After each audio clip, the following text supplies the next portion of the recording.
Entry-level jobs for entry-level jobs, or entry-level jobs. So, youth unemployment was at 12% in 2019. The barriers into the job market are stricter than ever, and you commonly see entry-level jobs requiring 1 to 5 years of experience. And picking your career immediately after finishing high school is a risky idea.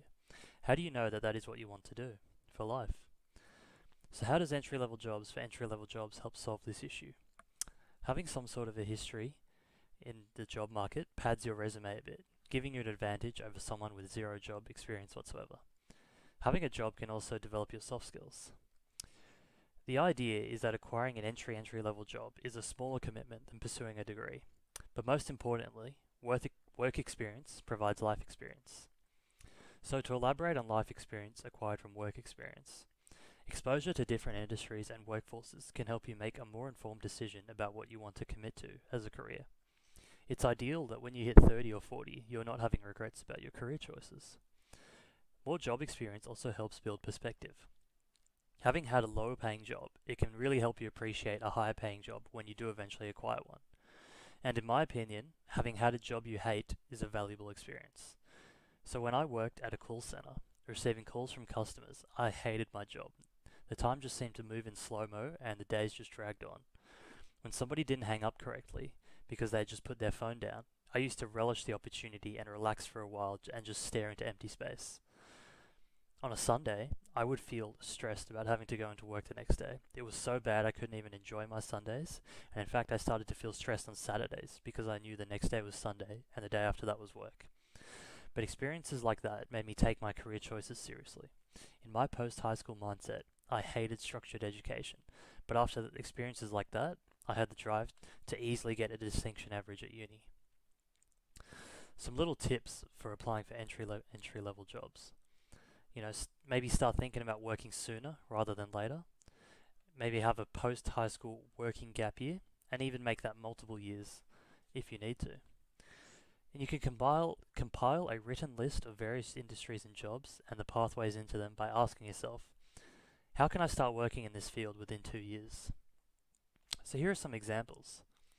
Don't discount TAFE, or vocational training or trade school.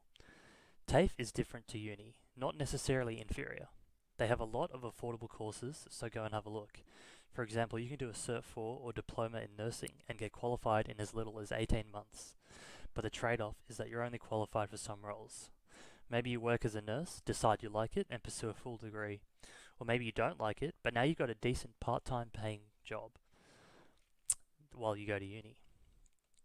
IT is a great industry because you can work in it without a degree. Certifications like the one from CompTIA are cheap and very valuable in the industry. For very little commitment, you can get your CompTIA A+ and work at an IT help desk role, which could potentially set you up for a great IT career. Or you can move on and it hardly took up any of your time. Maybe you want to do a volunteering role. For example, a lot of people decide to study psychology at uni. Are you really sure that you want to work in mental health? Why not just double check first by volunteering at a place like Lifeline? Then the military has a lot of great roles. With the military, most of your role is just to get trained. The reserves is also a very flexible role with no lock-in contract. And then there's the Australian New South Wales Police, which has an 8-month training course, which is not a very big commitment. And you'll probably see more action in the police force than in the military.